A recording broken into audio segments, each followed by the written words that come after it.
how to not waste your off season. Essentially, we're trying to provide you guys some of the key parameters that you should be looking at and paying attention to in order to ensure that you have a very productive off season. Now, I would start with number one, which is like protect your greatest asset, right? And I think everybody's greatest asset on this planet is time, right? Time will heal any discomfort that you're in. Time will allow you to grow. Time will allow you to adapt. Time will allow you to learn, right? Like, and we all, it's the only thing that we all possess that we're all on the same equal playing field for, right? Like, is time.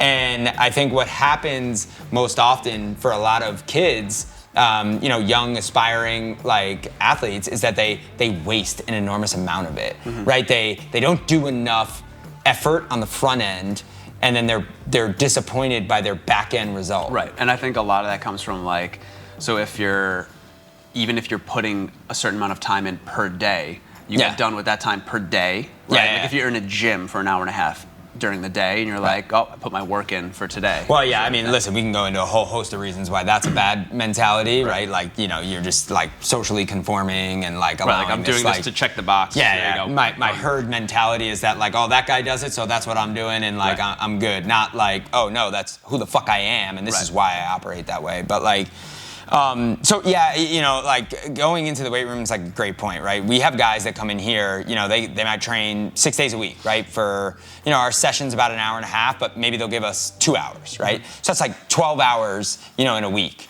right? So 12 hours in a week, like, wow, that sounds like pretty good, right? Yeah, that means it's like 48 hours in a month. So 2 fucking days accumulatively in a month, you actually dedicated to the thing you're saying, this is who I want to be. Right now, that's of course with the assumption that like the only time you're focusing on who you want to be is right there. But unfortunately, that is a large population of young athletes. And when you can take this micro view and then like zoom it out and be like, holy fuck, dude! At the end of the year, it's if I did that every day for the entire year, so every day, 2 hours a day for the whole year, 6 days a week. It's 24 days, that's it, of not even a fucking month. All right, guys, I wanted to cut in right here while I'm editing this because that is something that stood out to me entirely. So again, that's just 2 hours a day for 6 days a week for 52 weeks in the year, and it's still only equivalent to the time of 24 days spent on your craft throughout the entire year. That's something that stood out to me when I was filming this, editing this, and I just want to make sure you got that point. 24 days of accumulated time that I've spent on a craft that I'm saying I want to be the rest of my life. Right, and I think, it goes without saying, obviously I know what you're talking about, where it's like, okay, we're not asking people to be in the weight room for 10 hours a day, right? But it's, okay, you have that portion, which is dedicated to that. What are you doing? What is your plan? How are you executing that plan? The other waking hours where you're obviously not sleeping, say, where you can now build toward whatever goal that you've set, which I think gets into the next thing. We have to have a plan, right? Like, absolutely. And in order to do that plan, like, we have to be evaluated, right? So like, number one, don't waste time. How do you do that? Like, you create a plan, you get evaluated, you constantly retest, and then from there, you ensure that you stay consistent. Like, in a nutshell, that's how you don't waste time this off season.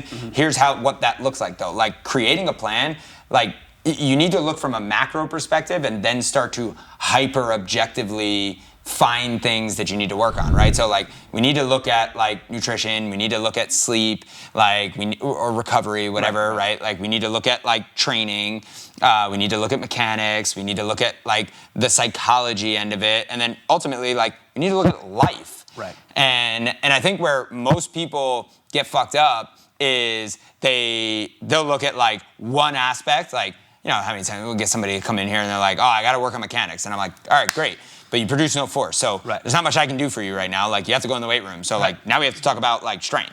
But if we're combining all those things and we're objectively looking at each of them and like where you're at, and we're trying to attack all these, well, now you can have a really productive off season as opposed to this sort of like vague, like falling through it day to day. Yeah. Like before you know it, you wasted a month. Like we just talked about it. 1 month is literally 2 days of accumulated time. And that's if you're doing 2 hours, right? Like there's so many kids that like, shit, imagine you were just training 3 days a week. Like cut it in half. It's 12 accumulated days in a year if you did it every single week, 2 hours a day, for 3 days a week. Right. Information's free. It's always out there. And that's where I was kind of getting at too, where it's like, okay, so like you can say, well, I can't have a nutritionist of this, and it's like, yeah, well, you know what, you kind of can. Like, go find a good nutritionist. You know what a nutritionist is? You know what a mechanics coach is? You know what a strength coach is? You know what a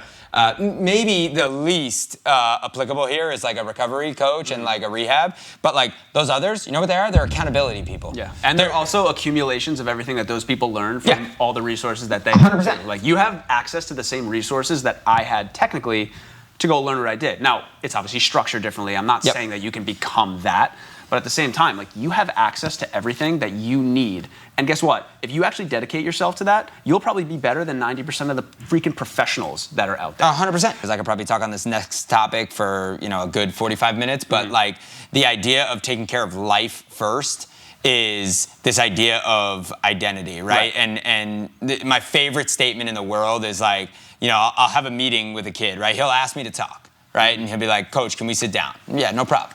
And, they're like, look, I'm giving everything I got in here. And like, I'm feeling like some of my results just like aren't clicking and I'm not seeing them as fast as I really want to be seeing them.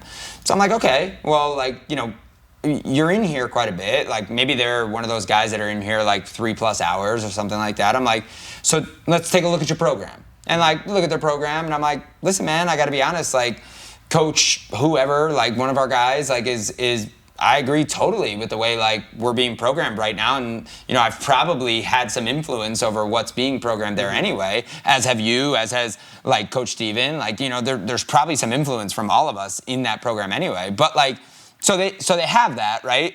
And we look at that. And then like the next question out of my mouth is like, okay, well, let's start like ticking away at the other like global aspects, right? Like, what's nutrition look like? Oh, it's fucking terrible. And I'm like, what do you mean? And they're like, well, I just have no idea what to do. So I'm like, okay. So rather than like dig down that hole, I'll go to like, all right, so like, tell me about how you slept last night. Right. And it's like, oh, well, I didn't get to bed till like 12:30. Right. And I'm like, you were in here at 9 a.m. So am I to like suspect that like you slept literally till 8:30 and then like got in here half an hour and I know you live an hour away. Right. You know what I mean? So like, so your sleep sucks, right? So now like we started taking this thing and I'm like, bro, you want to be a pro athlete when you're in this building. Right. When you get out of this building, that ain't who you are. Right. That ain't your identity. That's not how you make decisions. No. That's not what you do. That's not what you embody. No, and the coolest thing, like to me, you look at adults, right, that have like busy jobs where that don't necessarily revolve around the fitness industry. Yeah. Adults that are in like amazing shape. And why? It's because they're not identifying as like, oh yeah, I'm like I'm a stock analyst, and I like to exercise. They're like, no, like I am an athlete who does stocks. Right. I am a healthy, in shape individual. Yep. So everything that they do that's in their power is revolving around that. Yeah. Their diet's on point. They prioritize sleep. They're trying to de-stress as much as they possibly can within the confines of what they have. And the beautiful part about being a high school, college athlete, right, is like when you're in the moment, you're like, oh, I'm so busy, SATs, this and that. Like, listen, fuck that. When you get to college, you're like, wow, I had so much time in high school. Then when you're in college, you think you're so busy. When you get out of college, you're like, dude, I had so much time in college. Like, I just wasted. Yeah, and so it's nice to have the perspective of somebody else to be able to tell you, like, listen, you have way more time than you think you do.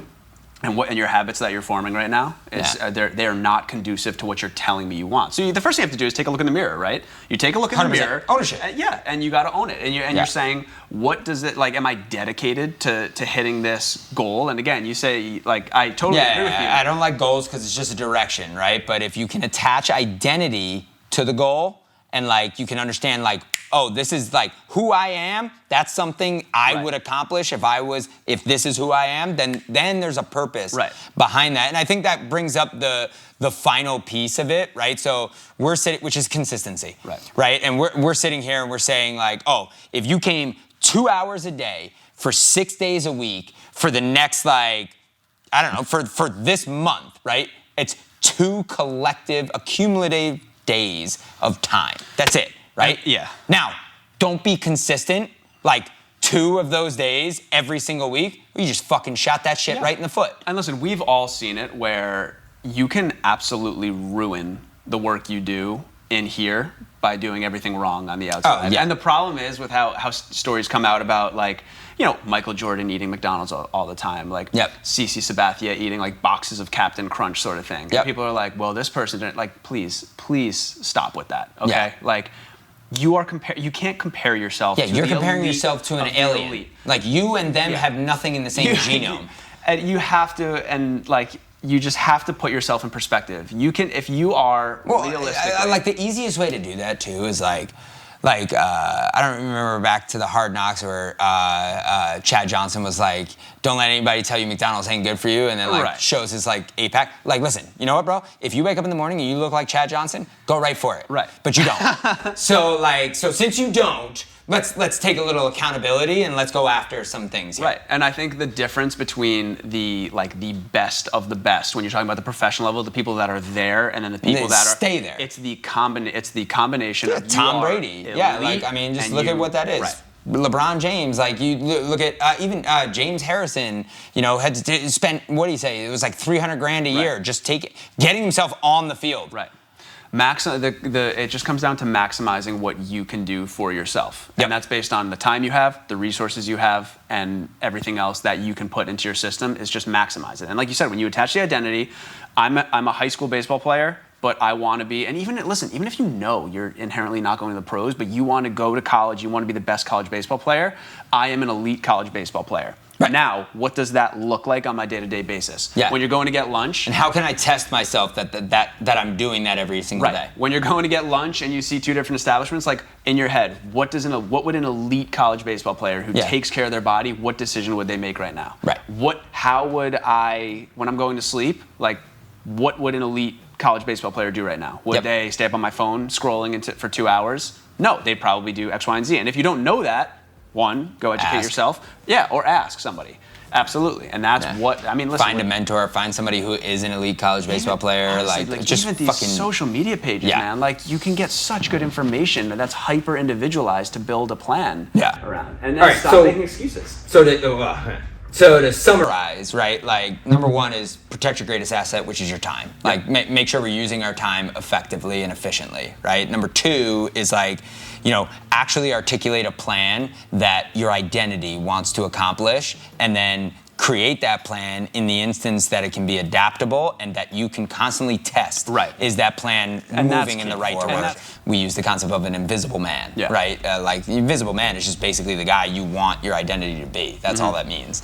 And it's like, what would that person do? Like, they're gonna make the best decision possible right now. Like, are you adhering as close to that invisible man as you possibly can? And that's the idea behind the consistency, which is the hardest thing in the world to do, right? It allows for compounding to occur, and that's the most important aspect. Yeah, I always use this. I use it in the rehab realm when people are asking about performance. I say, listen, it's a very simple problem. It's extremely simple, but simple does not equate to easy, right? It's very simple. Eat well, sleep well, lift well, keep yourself de-stressed.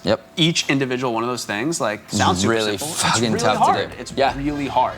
So simple does not mean easy, and it's like it's a mistake if you think that it's going to be an easy process. But again, when you create the habits and the identity, it becomes enjoyable, because then you're just staying true to who you actually believe you are, as opposed to try and pretend to be somebody else. 100%. Don't waste your fucking off season.